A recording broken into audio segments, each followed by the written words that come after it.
fala sobre a inclusão na escola. Eu estou na educação há quase 20 anos e a última década foi um marco de mudanças e necessidade da inclusão como nunca houve antes. Mas afinal, o que é a inclusão? É o que você vai ver nesse vídeo de hoje e também quero mostrar e indicar para vocês este livro daqui, O Castelo de Valentina. A gente vai ler junto esse livro, eu vou explicar esse livro para vocês, vou falar também sobre a autora e o ilustrador, vou contar um pouco da história deles e como surgiu a ideia de criar esse livro. Diretamente dos meus sonhos mais loucos para a sua tela, tá começando mais um vídeo nesse canal. E esse vídeo é muito importante, porque a gente vai discutir um tema que ele é de necessidade urgente na educação atual, tanto educação pública quanto educação privada, certo?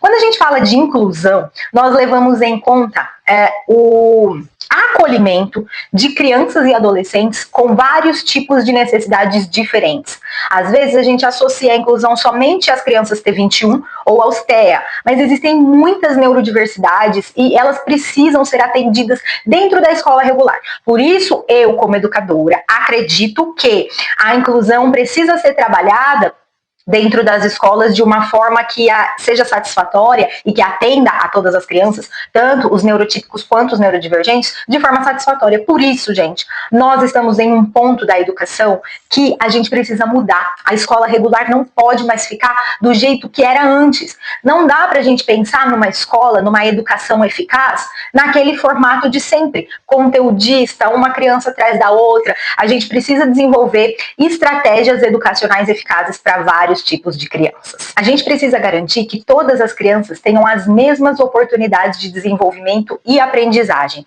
Tenham elas as neurodivergências que forem. Inclusive, nós também trabalhamos a educação inclusiva pensando em diversas classes sociais, etnias e culturas. Vamos dar uma paradinha aqui para eu fazer o meu jabá de todo vídeo, gente, as canecas do canal.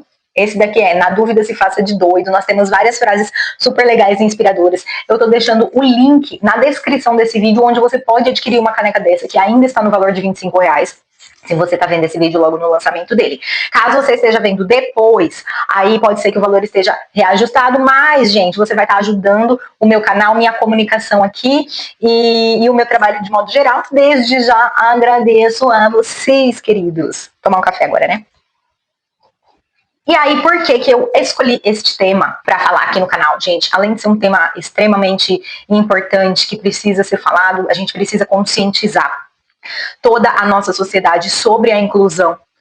Eu luto essa batalha todos os dias, porque eu sou mãe de uma criança TEA. Meu filho, Gael, está no espectro autista. E aí, foi muito difícil quando eu recebi esse diagnóstico.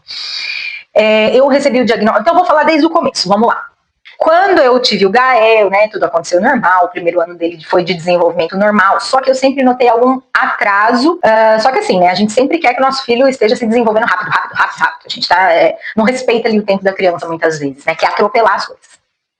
Mas aí o Gael, ele sustentou a cabecinha dentro do tempo certo, existe uma curva de desenvolvimento que é analisada pelos médicos, pelo pediatra. Tudo foi no tempo certo, só que assim, pra mim tava um pouco atrasado, sabe? Então ele sustentou a cabeça com uns 3, 4 meses, ele começou a rolar com 5 meses, a introdução alimentar dele foi certinha com 6 meses, eu amamentei até esse período. Depois, ele demorou muito pra ter dentes. E, gente, isso não tem nada a ver com TEA, tá? Tô falando do desenvolvimento do meu filho. Aí ele demorou muito pra ter dentinho, a gente falava, meu Deus, será que ele não vai ter dente? Era um desespero. Os dentinhos dele, os primeiros foram nascer com 9 meses. Depois foi a angústia de caminhar. Nossa, como o Gael demorou pra andar. Ele começou a engatinhar com uns 10 meses. Ele sentou com uns 9, aí começou a engatinhar com uns 10. E esperava eu que até 1 ano de idade ele já estivesse andando. Mas o Gael foi andar com 1 ano e 4 meses. Gente do céu, foi uma angústia. E assim, né, gente, nasce uma mãe, nasce a angústia, nasce a culpa, nasce tudo quanto é sentimento, assim, que deixa a gente muito desconfortável. A gente não consegue, não sei você como mãe, se você é mãe, deixa seu comentário aqui, como que você projeta suas expectativas aí no desenvolvimento do seu filho, ou projetou quando ele era bebê, enfim. Comenta aqui que eu tô doida pra saber, porque eu vivia comparando o desenvolvimento do meu filho com o desenvolvimento das outras crianças. É super errado? Gente, mas é meio que inevitável, sabe? Pra mim, é algo que Assim, era difícil não comparar. Eu levava ele para passear, levava no Parque do Povo, ele não andando, e crianças menores que ele andando. Nossa, era uma angústia para mim. Uma angústia, uma preocupação grande mesmo. E aí, ele balbuciava. Ali com 5, 6 meses ele começou a balbuciar, falar algumas sílabas, e eu tava tranquila até aí. Só que com o ano 4 ele começou a andar e começou umas estereotipias, a gente chama de estereotipias, alguns movimentos que as crianças no espectro autista fazem, e ele tinha algumas estereotipias, tipo rodar em volta do próprio corpo. Ai, Gabi, mas toda criança faz isso, né? É muito comum, gente. Só que é um conjunto. Tem uma lista de características que precisam estar, né, na criança para ela ser laudada até. Isso daí se chama DSM-5. Eu estudei muito isso por ser uma mãe atípica. Então, o Gael cumpre, sim, os quesitos do DSM-5 para ser considerado uma criança TEA. Então ele começou com essa rodar em volta do próprio corpo. Ele fazia um movimento ocular que me preocupava muito, porque os olhos, né, a parte de formação ocular estava acontecendo, e se ele ficasse estrábico, né, levei ao oftalmologista infantil, tudo ok. Gente, vocês pensam uma angústia? Eu sou mãe solo, tá? Sozinha lidando com isso. Lógico que eu tinha o suporte da minha família, da família do pai também, só que assim, no grosso, cara, era tudo eu. Então pensa que eu não enlouqueci até agora, então eu acho que eu não vou enlouquecer nunca mais. Assim esperamos. Então ele tinha essa rodar, virava o olho, começou a fazer flapping, que é mexer as mãozinhas assim, andava bastante na ponta dos pés. 2 anos de idade, Gael não falava nada. Nossa, que loucura. E o pediatra que acompanhou a gente desde o nascimento do Gael até os 2 anos, era já um senhor de idade, que talvez não tivesse acompanhado o desenvolvimento da medicina, da pediatria, da neuropediatria. Ele falava para mim: Gabi, tranquilo, cada criança tem seu tempo, cada criança tem seu desenvolvimento, ele não tem nenhuma neurodivergência, tá tranquilo. E eu dentro da educação, gente, sacando que tava alguma coisa que não tava legal, não tava dentro da neurotipicidade, existe isso. Ele não era uma criança neurotípica, eu tava vendo e eu tava sentindo. Mãe não se engana, né? Difícil mãe se enganar. Eu conversei com uma pessoa que era uma profissional de educação dentro da escola onde eu dou aula até hoje, né, no Colégio do Cara Objetivo. Ainda bem que nós temos ali grandes profissionais. E era uma profissional de educação especial que estava lá e me orientou. Falou: vai em uma médica X, que é a doutora Gabriele Rodrigues Donar, que é a pediatra do meu filho, com especialização em neuropediatria. Então ela é muito maravilhosa. Além disso, o Gael passou por uma avaliação multidisciplinar em uma clínica multidisciplinar, que já me deu um pré-laudo, porque a clínica não lauda, né? Quem lauda é um médico. Eu levei essa análise toda para a doutora Gabi. A doutora Gabi, ela fez toda a análise da avaliação multidisciplinar feita na clínica, fez a avaliação dela e laudou o Gael no espectro autista aos 2 anos de idade. Começa aí minha busca pelas terapias, porque, gente, coloquem na cabeça de vocês, mães atípicas com criança pequena. Quanto antes for feita a intervenção terapêutica, mais chances a sua criança tem de se desenvolver. E aí, buscando terapia pelo plano, e o plano de saúde pedindo mais avaliações. Gente, foi um ano de angústia, de agonia, eu não dormia. Olha, foi muito desgastante. Até que a gente conseguiu as terapias pelo plano. Enfim, não vou entrar em pormenores de questão de coparticipação, valores e... Gente, é um rolo. O que importa é que meu filho hoje tem uma carga maravilhosa de terapia. Ainda não tem o nível de suporte do Gael. Quando é pequenininho, a gente fala que ele é nível de suporte 3, porque eles precisam de muita terapia, de muita intervenção, de muito estímulo, sabe, terapêutico, para que eles possam se desenvolver. Aí depois vai tendo alta de algumas coisas, mas enfim, isso é coisa para pensar depois, né? O que importa é que ele tem uma boa carga terapêutica agora, para que ele se desenvolva. Gael tem se desenvolvido maravilhosamente bem. Uma grande preocupação minha é se ele seria verbal ou não verbal, né? Ele está desenvolvendo a falinha dele agora, está com 3 anos e 8 meses, isso, vai fazer 4 anos, está desenvolvendo, falando com função. A outra coisa que ele tinha também era um negócio que eles chamam de mão condutora. Ele pegava a minha mão para levar até o que ele queria, né? Diminuiu bastante isso. As estereotipias diminuíram quase que totalmente. Ele não tem mais estereotipias, a não ser de vez em quando anda nas pontinhas dos pés. Gente, crises sensoriais ele tem. Só que assim, também diminuíram muito Mas ele é o hipossensível, sabe? Ele gosta de som muito alto. Eu gosto também, né? Isso é bom, porque vamos lá aos shows de rock no futuro. Ai, meu Deus, será que vai gostar de rock? Não sei. Tomara. Mas assim, gosta de som muito alto, da vibração da caixa de som, sabe? Gosta de várias texturas. E tem crianças no espectro que são totalmente o oposto, que não suportam texturas, enfim, específicas. Seletividade alimentar, não posso dizer que Gael tem seletividade alimentar, um pouco de sem vergonhice, sim. Quer comer só o que quer, sabe? Mas não é do autismo. Então tem muitas coisas que precisam ser, sabe, entendidas dentro do espectro. E justamente se chama espectro, porque cada criança tem a sua especificidade. Nenhum autista é igual ao outro, né?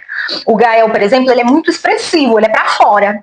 E tem muitas crianças que estão no espectro que elas são para dentro e paralisam e não verbais, enfim, são especificidades, né? E aí, gente, como que é como eu lido, né, com a terapia, com a escola? Porque eu costumo dizer assim, que o desenvolvimento da criança no espectro autista depende da família, da escola e das terapias. Um só não vai fazer diferença, dois não vai. Tem que ser os três juntos, sabe? Caminhando juntos, sempre em comunicação. E eu tenho muita sorte porque a clínica que o Gael frequenta é muito aberta para a escola. A escola é muito engajada com a clínica. Eles sempre estão em contato, a gente sempre faz reunião.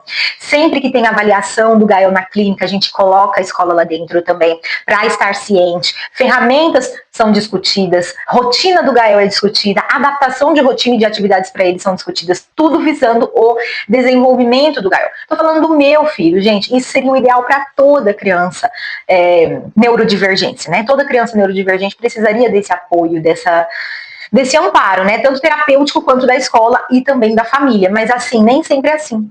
A começar pela família. Muitas famílias não aceitam a neurodivergência do seu filho. Isso aí eu acho que assim, isso é a pior parte que tem. Por quê? Porque se a família não aceita, é muito mais difícil buscar recurso para desenvolver essa criança. Não adianta submeter essa criança a uma escola regular tradicional, porque ela não vai funcionar, ela não vai se desenvolver. A receptividade dela é diferente das crianças neurotípicas. Porque a escola, aí entra na questão educacional, a escola, gente, ainda utiliza métodos de ensino específicos. Aula expositiva dialogada, atividades desenvolvidas que são iguais para todo mundo. E não funciona mais assim, cara. A gente está passando por um momento de reformulação educacional que é muito importante e necessário. E essa é a minha história com o Gael. Agora, eu acessei, né? Eu tive o grande prazer de conhecer esse livro através da professora que é de educação especial na escola onde eu leciono, que é a Vânia Tavares. Ela é professora também do Gael e ela levou esta obra de arte lá para a escola para a gente conhecer e eu fiquei encantada e estou trazendo aqui para vocês. Estou deixando no link aqui da descrição também os links, né? Onde você pode adquirir esse livro com um valorzinho super bacana de R$35,90 ou sei lá, quase R$36. Gente, é maravilhoso.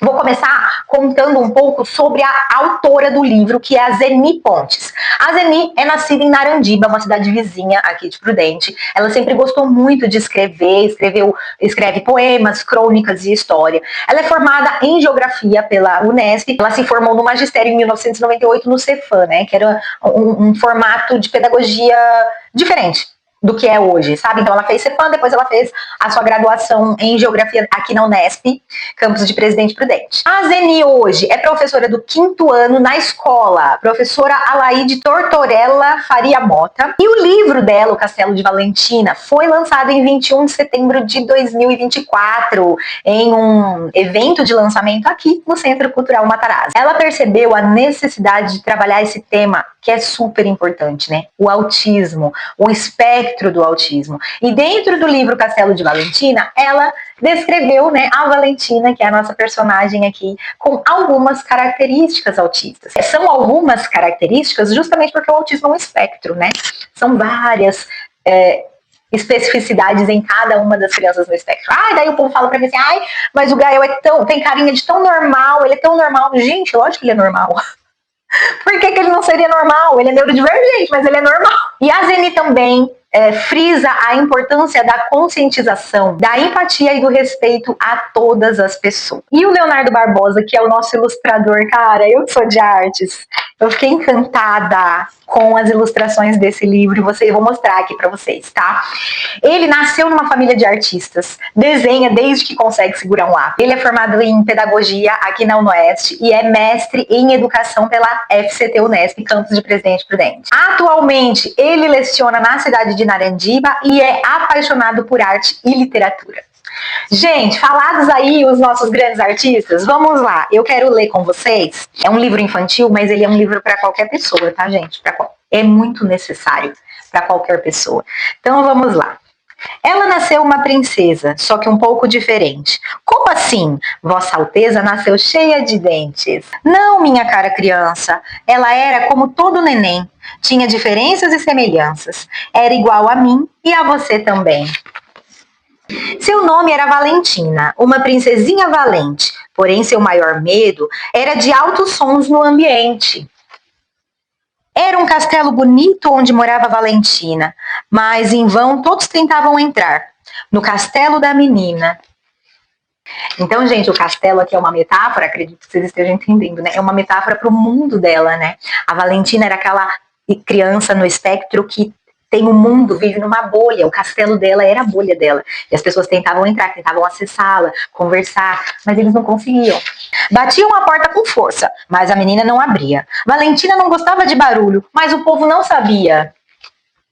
Na escola, seu castelo pouco a pouco se desmoronou, começando pelo som do sinal quando a menina entrou. Tadinha. Trim, trim, trim.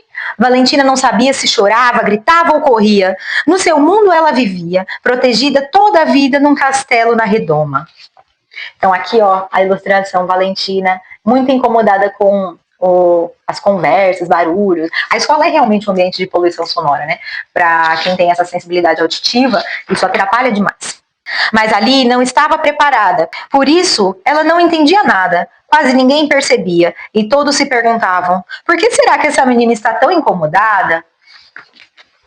E aí, gente, eu não sei se vocês sabem que a criança, quando está desregulada por conta de questões sensoriais, as crianças TEA, elas correm, muitas vezes elas se jogam no chão, gritam, choram e a gente não sabe o que é. Até identificar o que é, conseguir acalmar aquela criança, a gente precisa de empatia, né? Entender isso. A professora, então, com toda a calma na voz, com cuidado pegou sua mão, olhando seus olhos após. Depois disse-lhe baixinho, olha, menina doce, você é a princesa Valentina, não precisa ter medo. Me diz por que você está chorando, eu sei guardar seu segredo. Valentina os olhos baixou e não entendeu as palavras, mas o carinho da mestre seu coração inundou. Logo parou de chorar e para a classe pôs-se a andar. Algumas crianças na sala com ela tentaram conversar, mas Valentina parecia indiferente. Logo um colega descontente saiu de fininho a comentar. Eita, menina estranha, não brinca nem dá risada? Parece que está paralisada.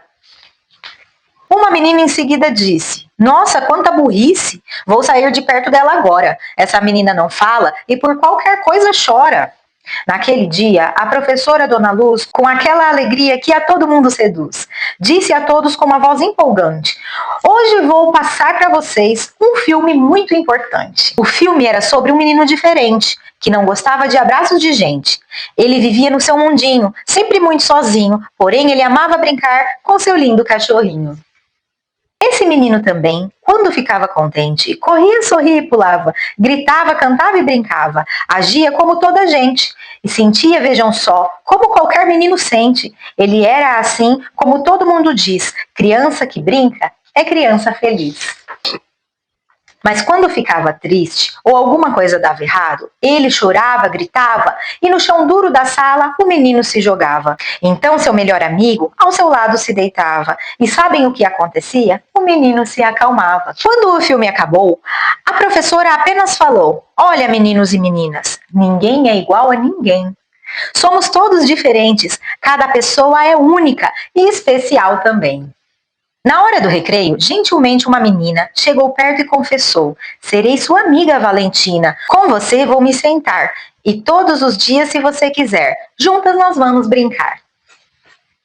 A partir daquele dia, Dona Luz, uma luz acendeu, e cada aluno da sala a ter empatia aprendeu. Então o castelo da Valentina aos poucos se reergueu.